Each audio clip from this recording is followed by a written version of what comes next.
Welcome, Ross Williams, to Cat Radio Cafe. Thank you. I'm glad to be here. Is your pub crawl over, or is it still imminent? Well, we just had our summer pub crawls were last weekend and the weekend before, and then we have more coming up in October and then one in December before we announce our 2015 season of crawls. Okay, that's a great relief to know that they're not over and we haven't completely missed them. And we'll describe them shortly. But first, let's talk about, I was very arrested by this sonnet project, and to find out that you're doing it, that you filmed Shakespeare's sonnets in a very unique way. You want to describe the impulse to do that and how successful it really has come to be.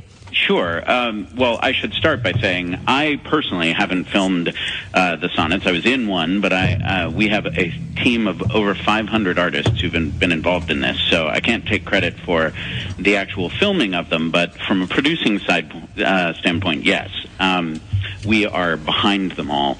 The idea behind the Sonnet Project is basically that we wanted to reach more people with Shakespeare. New York Shakespeare Exchange's mission is to get Shakespeare into people's lives and to find new audiences and kind of break down some of the stigma that's associated with Shakespeare. So we decided that one of the best ways to do that would be to create 2 to 3 minute films of Shakespearean language being interpreted through cinematic ideas, and lots of different filmmakers bringing their own identities and their own artistic viewpoints. And so when we started thinking about short films, the first thing that came to mind were the sonnets, because they are working through all 154 is that it's a measurable feat, and we were able to kind of embrace the game of it as well as the art of it.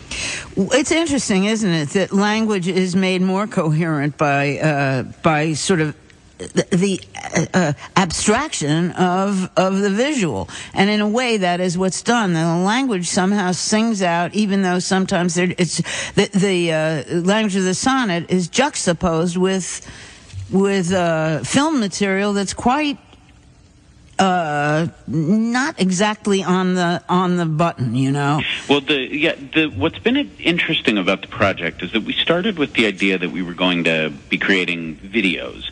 You know, a different actor in front of a different monument in New York City for each sonnet, and they would recite the sonnet and we'd film it. And then as soon as we started bringing in film directors, we realized that this was going to turn into something a lot more cinematic.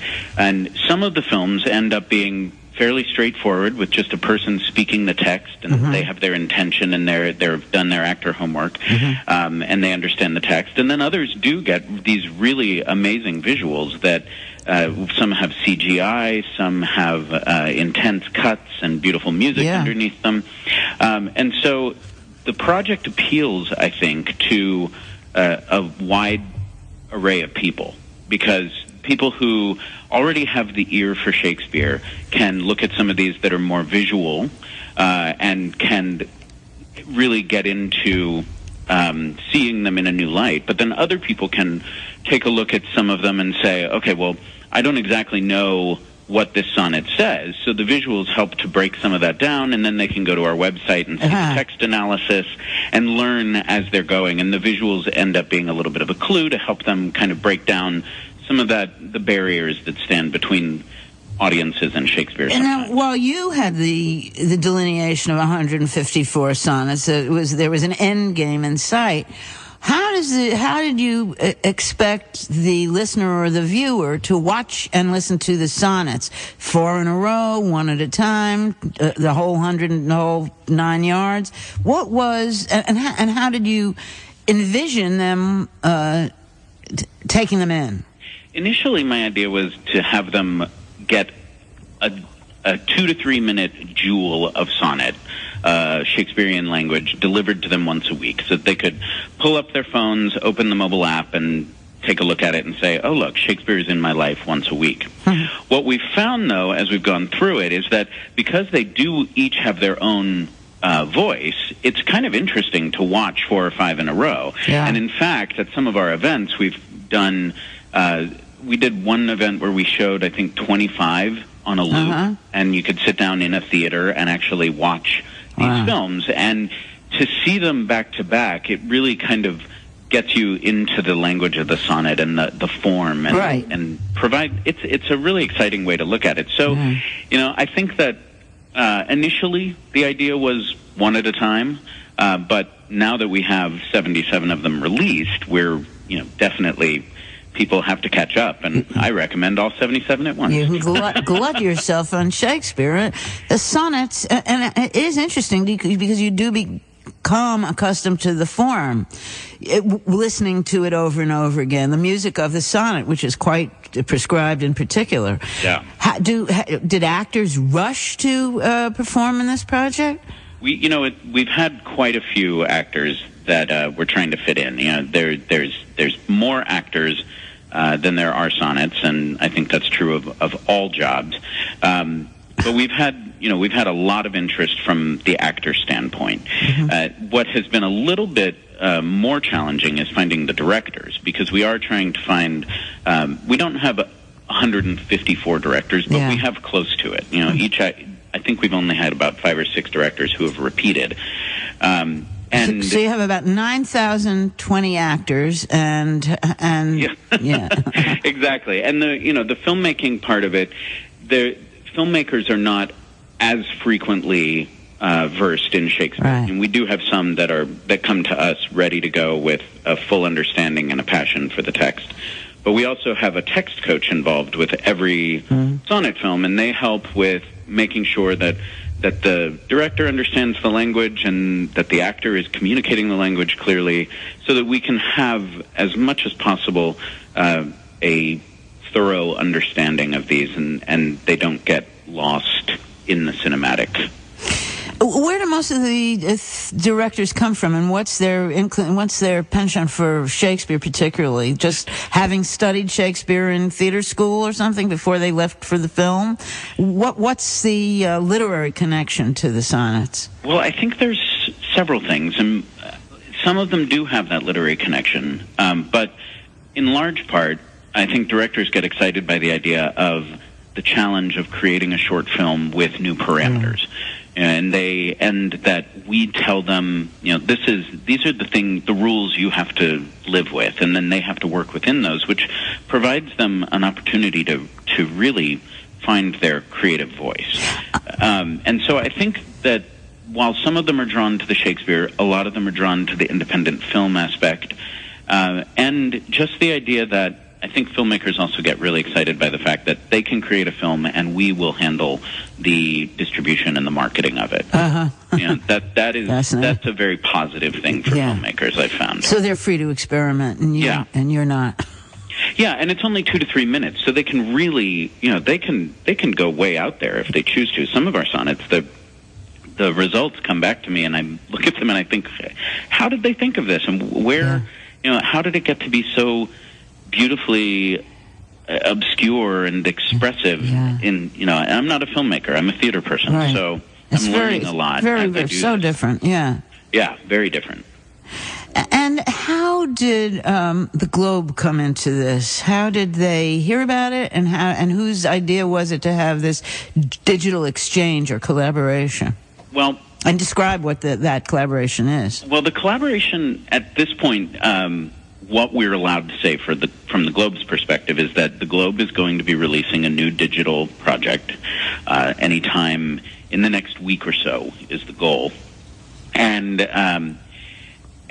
we are going to be partnering with them for it, and it will be a new channel for people to view our films. Other than that, I can't give away any of their secrets because that would just be professionally a bad step. But keep an eye out for them. And what's kind of exciting is how will we know to keep an eye out for secrets that we don't know? Well, give us a hint. There will be a lot of press coming from the Globe when they're ready to launch their project, and it is a very, very exciting project, and we're thrilled to be a part of it. But what's particularly exciting for us is that when we launched this project around Shakespeare's 450th birthday, 449th is when we launched, actually, we got a lot of press coverage, especially because we were integrating mobile technology and online films.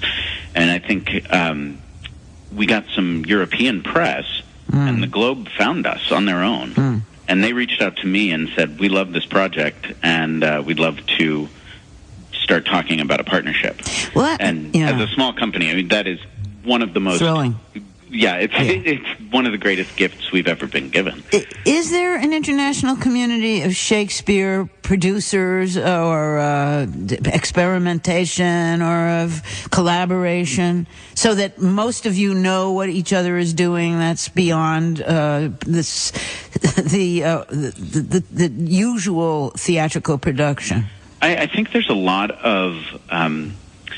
people pay attention to each other's works and see, okay, the Globe is producing Titus Andronicus. We're producing Titus Andronicus. Are you? We're producing it, yes, in January. That'll be our full production. Pretty grisly. Yes. It's very exciting and scary and a little daunting, but exciting. So I think we pay attention to each other. As I'm sure you can relate to, running any theater of any size it's so time-consuming that I think finding the ways to create formal partnerships takes a lot of work. So there are certainly plenty of them, but for a company our size, I mean, we've been around 5 years, and we have a staff of 6, and we're plugging away. We haven't been able to get too integrated with too many other companies, which is why this Globe thing is, I mean, first of all, it's with the Globe, and who's going to say anything bad about that?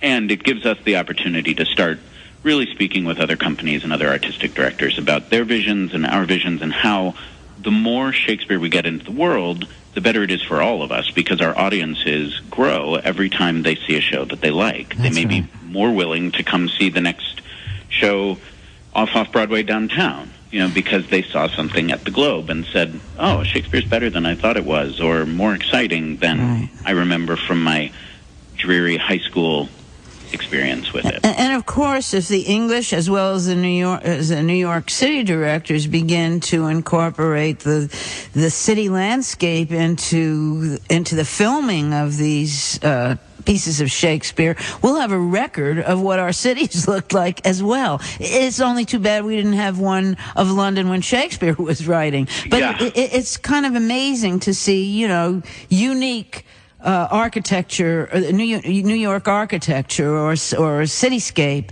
incorporated into Shakespeare. It's somehow that much more universal to be able to see these connections, We really like to think about it as taking the visual poetry of New York City and putting it together with the verbal word poetry of Shakespeare.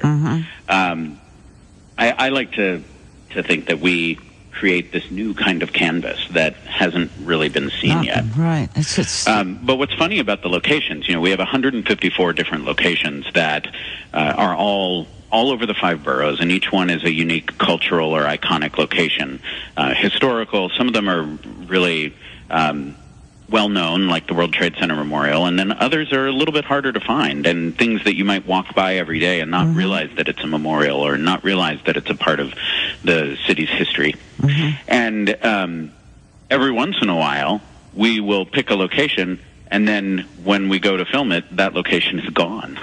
That's the problem, isn't it? And when you say, this vanishing New York kind of idea, it hasn't happened too much, because a lot of the big things we're doing are landmarks. But, for instance, there was this, in Union Square, there was this fantastic statue of Andy Warhol when we first launched the project, and we thought, what a great representation of New York and kind of the artistic history here. Yeah.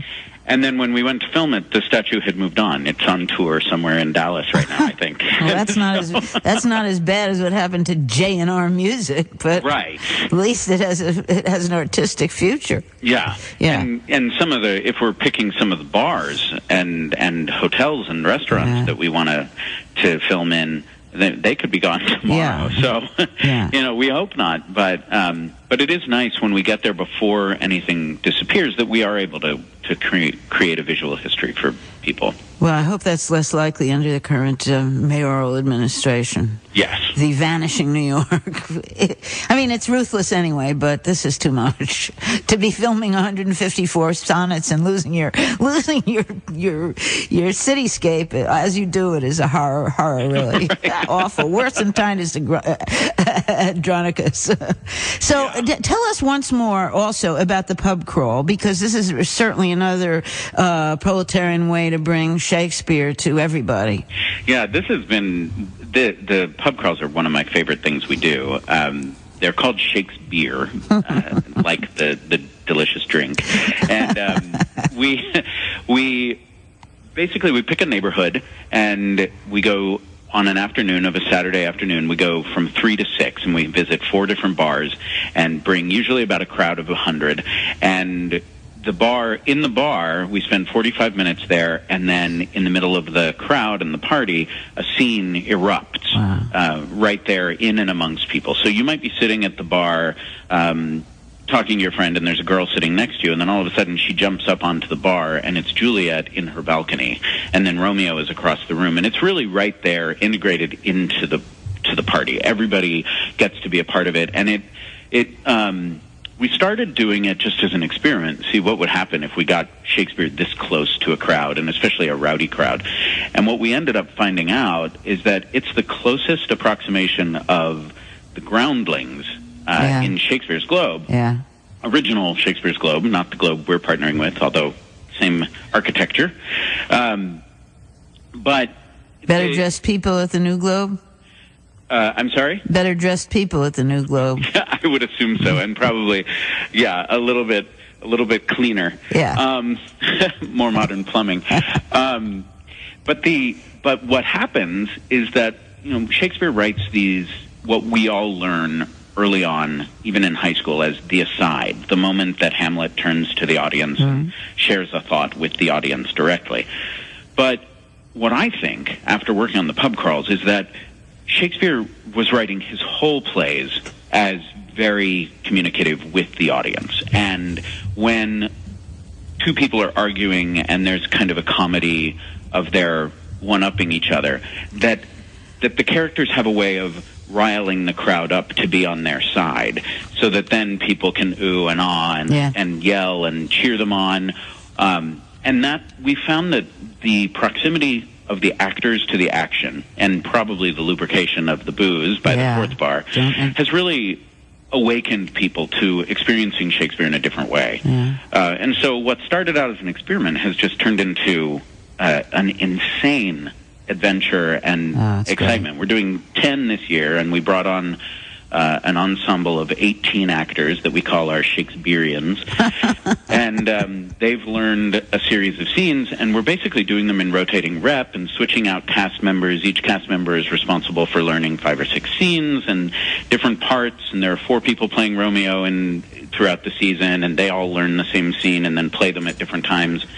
And then we visit different neighborhoods, so every time you come to see it, you get different actors, a different director in a different setting and a different interpretation of a scene you may have seen or you may not have been in the last crawl. So yeah, it's just been crazy fun. And you're kind of in it, as long as you're in the pub. You're in you're in the middle of the drama. Yeah, and that's another fun way for us to achieve our mission, because we're constantly sharing Shakespeare with people who wouldn't expect it. Just this weekend, we had a family sitting in one of the bars with 3 little kids, and I walked in and said, "All right, do you know why all of these people just descended on your lunch table?" And they said, "No, it's very strange." And I, well, you're part of a Shakespearean pub crawl now. And their eyes lit up, and the kids just had a blast watching it. And it ends up they were in from out of town, and they were able to really take a story home and say, this is an only in New York kind of moment, because Shakespeare just appeared in our lives. And I'd love to see it happen in other cities, but as of right now, I think that it's, as far as I've heard, it's an only in New York experience. Well, I had one short question for you before we go, and that is, what of your mission is incorporated into the title Shakespeare Exchange? What are you exchanging? I mean, now you really are exchanging something with, across the seas. But when we started, we were really interested in the relationship between Shakespeare and the audience. We've talked so much, or we've come in contact so much as Shakespearean actors and directors with people who have said things like, "Oh, no, I don't like Shakespeare," or "I don't want to do that. I learned Shakespeare when I was in high school and I didn't care for it."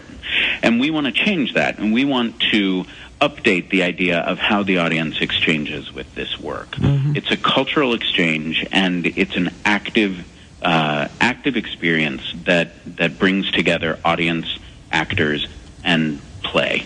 And I think that whole thing becomes an energy of exchange. Is it possible for anybody to link to any of these sonnets to get their feet wet with it?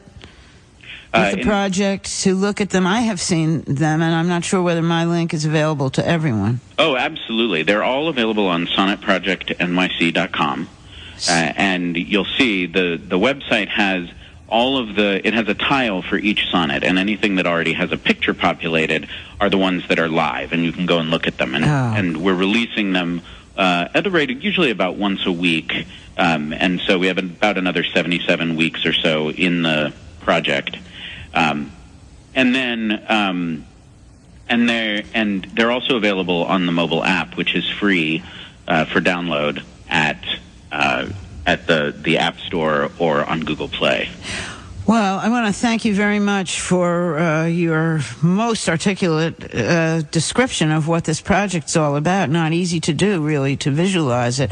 But check it out, everybody in the audience. And, of course, now you'll have another 18,000 actors interested in this. Right. But what are you going to do? It's very appetizing. There are worse things. If I get 18,000 actors excited about Shakespeare, then I've done a very big part of my job. I agree. Thank you, Ross Williams, and thank you. Thank you, Shakespeare Exchange. Thanks. Bye-bye. Bye.